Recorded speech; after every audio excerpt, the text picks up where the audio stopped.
आज के इस वीडियो में हम लोग आपके क्लास 10th के साइंस के लाइट चैप्टर से टॉप 10 ऑब्जेक्टिव प्रश्नों की चर्चा करेंगे। और ये ऑब्जेक्टिव प्रश्न बिल्कुल क्विज के रूप में तैयार किया गया है, अर्थात कि हर एक प्रश्न के बाद आपको उस प्रश्न का जवाब देने के लिए, उसका सही आंसर सोचने के लिए आपको 5 सेकंड का समय मिलेगा। उस 5 सेकंड में आपको इन प्रश्नों का सही आंसर देना है। और इसमें उन्हीं 10 प्रश्नों की हम लोग चर्चा करेंगे आपके लाइट चैप्टर से, जो कि प्रश्न हर साल परीक्षा में पूछे जाते रहे और जिनके पूछे जाने की संभावना हमेशा बनी रहती है। आज के क्विज को स्टार्ट करते हैं और एक एक प्रश्न का जवाब देने के लिए आप तैयार हो जाइए। पहला नंबर प्रश्न आपके सामने आ रहा है। प्रश्न कह रहा है आपसे कि प्रकाश के परावर्तन के कितने नियम है। बिल्कुल आसान लेकिन महत्वपूर्ण प्रश्न है।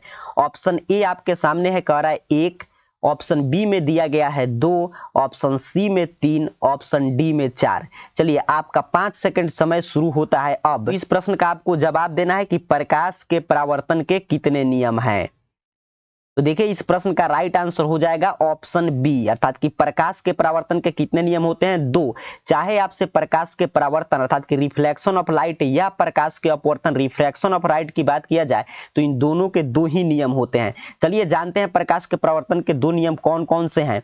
तो पहला नियम यहाँ पे बतलाता है कि ये आपतित किरण अर्थात कि आने वाली किरण और यहाँ से जो ये परावर्तित किरण अर्थात कि जो परावर्तन के बाद किरण जा रही है, ए और ए अभिलंब अर्थात कि आपतित किरण, परावर्तित किरण और अभिलंब जो होंगे तीनों एक तल में होंगे। और दूसरा नियम बतलाता है कि आपतन कोण अर्थात कि आपतित किरण और अभिलंब के बीच जो कोण बनता है उसे हम आपतन कोण कहते हैं और इसे आई से जनरली हम लोग सूचित करते हैं। और जो कोण परावर्तित किरण और अभिलंब के बीच बनता है उसे हम परावर्तन कोण कहते हैं, उसे हम आर से सूचित करते हैं। तो कोण आई और कोण आर जो है दोनों बराबर होता है। आगे बढ़ेंगे, दूसरा नंबर प्रश्न आपके लिए आ रहा है। तैयार रहिए। कह रहा है प्रश्न आंख व्यवहार करता है। ऑप्शन ए है अवतल दर्पण की तरह, ऑप्शन बी कह रहा है उत्तल लेंस की तरह, ऑप्शन सी कह रहा है समतल दर्पण की तरह, ऑप्शन डी कह रहा है अवतल लेंस की तरह। चलिए इसके लिए भी आपको 5 सेकंड मिलेगा। इसका सही उत्तर आपको सोचना है।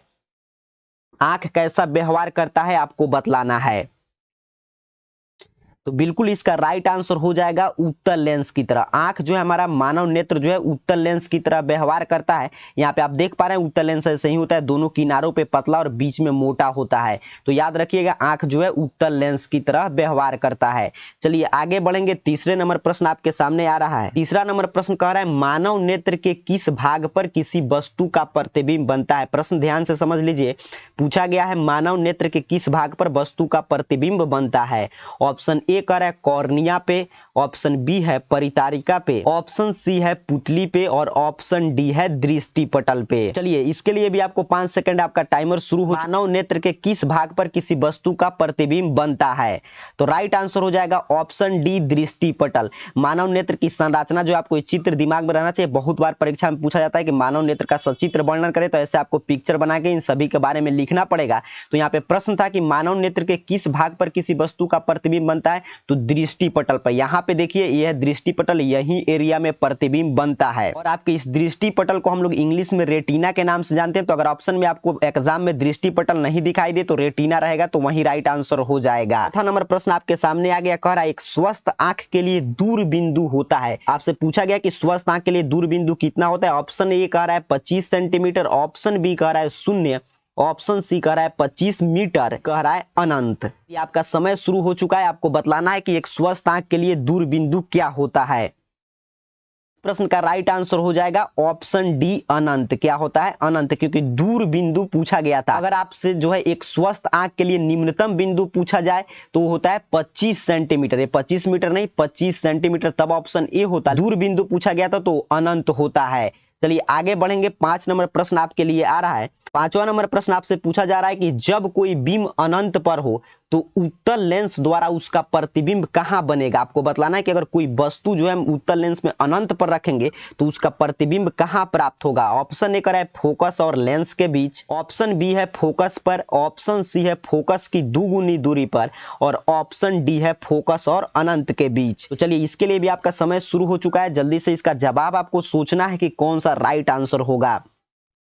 तो इस प्रश्न का राइट आंसर देखिए आ गया। इसका राइट आंसर हो जाएगा ऑप्शन बी। जब भी हम उत्तल लेंस में पूछा गया था कि बिंब को अनंत पे रखेंगे, अर्थात कि वस्तु को हम लोग अनंत पे रखेंगे, यहाँ पे देखिए तो उसका प्रतिबिंब बनेगा फोकस पर। प्रतिबिंब जो होगा वो बिंब से अत्यधिक छोटा होगा, आभासी बनता है, तो फोकस दिया गया ऑप्शन बी पे, तो राइट आंसर हो जाएगा ऑप्शन बी। नेक्स्ट प्रश्न आपके लिए आ रहा है 6 नंबर प्रश्न। कह रहा है काल्पनिक प्रतिबिंब हमेशा कैसे होते हैं आपको बतलाना है।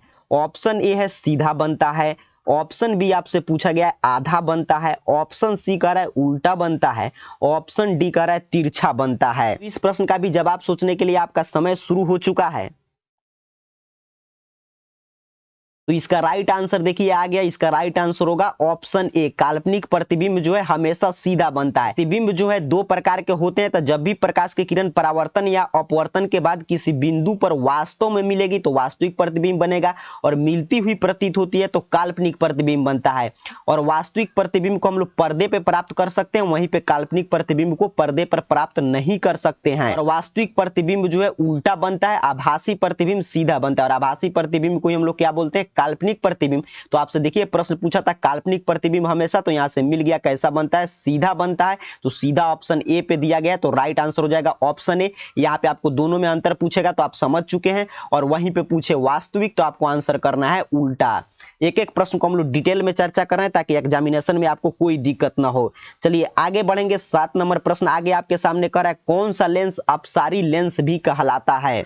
ऑप्शन ए है अवतल लेंस, और वहीं पे ऑप्शन बी दिया गया है उत्तल लेंस, और ऑप्शन सी है अवतल और उत्तल लेंस दोनों, और ऑप्शन डी आपसे कह रहा है इनमें से कोई नहीं। आपको बतलाना है, आपका समय शुरू हो चुका है, कि इसमें से किस लेंस को हम लोग अपसारी लेंस भी कहते हैं।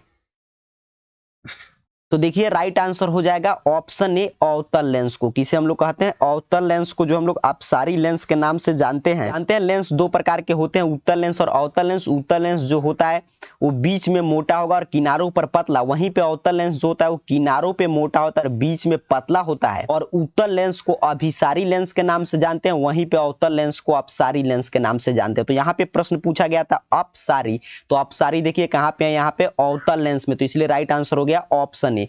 वहीं पे पूछा जाता अभिसारी लेंस तो क्या होता, उत्तल लेंस। नंबर प्रश्न आपके सामने आ गया, कह रहा है दाढ़ी बनाने में किस दर्पण का प्रयोग होता है। आपको बतलाना है कि दाढ़ी बनाने में किस दर्पण का उपयोग किया जाता है। ऑप्शन ए है समतल दर्पण, ऑप्शन बी है उत्तल दर्पण, और ऑप्शन सी है अवतल दर्पण, वहीं पे ऑप्शन डी है इनमें से कोई नहीं। चलिए आपका समय शुरू हो जाएगा। इसका राइट आंसर क्या होगा आपको सोचना है। तो इस प्रश्न का राइट आंसर हो जाएगा ऑप्शन सी, अवतल दर्पण का। अवतल दर्पण का प्रयोग जो है दाढ़ी बनाने में किया जाता है। यहाँ पे देखिए अवतल दर्पण का और सब भी उपयोग है कि टॉर्च, सर्च लाइट और वाहन के हेडलाइट में जो है अवतल दर्पण का उपयोग होता है। वहीं पे दंत विशेषज्ञ अर्थात कि दांत के जो डॉक्टर होते हैं वो भी अवतल दर्पण का उपयोग जो है मरीजों के दांतों का बड़ा प्रतिबिंब देखने के लिए करते हैं। उसके साथ साथ जो है चेहरे का बड़ा प्रतिबिंब देखने के लिए सेविंग दर्पण अर्थात कि यही दाढ़ी बनाने वाले दर्पण में भी अवतल दर्पण का उपयोग होता है, और सौर भट्टियों में सूर्य के प्रकाश को केंद्रित करने के लिए बड़े अवतल दर्पण का उपयोग किया जाता है। चलिए प्रश्न आपका क्लियर हुआ, आगे बढ़ेंगे और 9 नंबर प्रश्न की चर्चा करते हैं। 9 नंबर प्रश्न आगे आपके सामने कर अभिनेत्र लेंस की फोकस दूरी में परिवर्तन किया जाता है, अर्थात कि मानव नेत्र के लेंस की फोकस दूरी में किसके द्वारा परिवर्तन होता है आपको बतलाना है। ऑप्शन ए कह रहा है पुतली द्वारा, ऑप्शन बी है रेटिना द्वारा, ऑप्शन सी पक्षांबी द्वारा, ऑप्शन डी परितारिका द्वारा। चलिए आपका समय शुरू हो चुका है। इसका राइट आंसर आप सोचिए क्या होगा सही इसका जवाब। तो इस प्रश्न का राइट आंसर हो जाएगा देखिए ऑप्शन सी, पक्षांबी द्वारा। ये पक्षांबी द्वारा जो है अभिनेत्र लेंस की फोकस दूरी में परिवर्तन किया जाता है। यहाँ पे मानव नेत्र का जो ये चित्र है आपके दिमाग में हमेशा रहना चाहिए। यहाँ पे देखिए पक्षांबी पेशिया, इसी के द्वारा जो है आपके अभिनेत्र लेंस की फोकस दूरी में परिवर्तन किया जाएगा, तो राइट आंसर ऑप्शन सी हो जाएगा। ये नेक्स्ट प्रश्न पे आते हैं। 10 नंबर प्रश्न कह रहा है आपसे कि साइड मिरर के रूप में प्रयुक्त होता है। साइड मिरर के रूप में किसका प्रयोग होता है आपको बतलाना है। ऑप्शन ए अवतल दर्पण, ऑप्शन बी कह रहा है उत्तल दर्पण, ऑप्शन सी है उत्तल लेंस, ऑप्शन डी है प्रिज्म। आपका समय शुरू हो चुका है, बतलाना है साइड मिरर के रूप में क्या प्रयुक्त होता है। तो राइट आंसर देखिए आ गया, इसका राइट आंसर हो जाएगा ऑप्शन बी, अर्थात कि उत्तल दर्पण का प्रयोग जो है हम लोग साइड मिरर के रूप में करते हैं। यहाँ पे आप उत्तल दर्पण का और उपयोग देख सकते हैं। आज के क्विज में यही 10 प्रश्न थे और आपका 10 में से कुल कितना प्रश्न सही हुआ इसके बारे में नीचे कमेंट करके जरूर बताइएगा, ताकि हमें भी पता चले आपकी तैयारी किस स्तर पे है। साथ ही साथ इस वीडियो को लाइक जरूर कर दीजिएगा और ऐसे क्विज आप चाहते हैं कि नहीं इसके बारे में भी कमेंट में आप राय दीजिएगा। जैसा आपका कमेंट आएगा उस क्लास के साथ नेक्स्ट वीडियो में हम लोग मिलेंगे। तब तक के लिए आप सभी को बहुत बहुत धन्यवाद।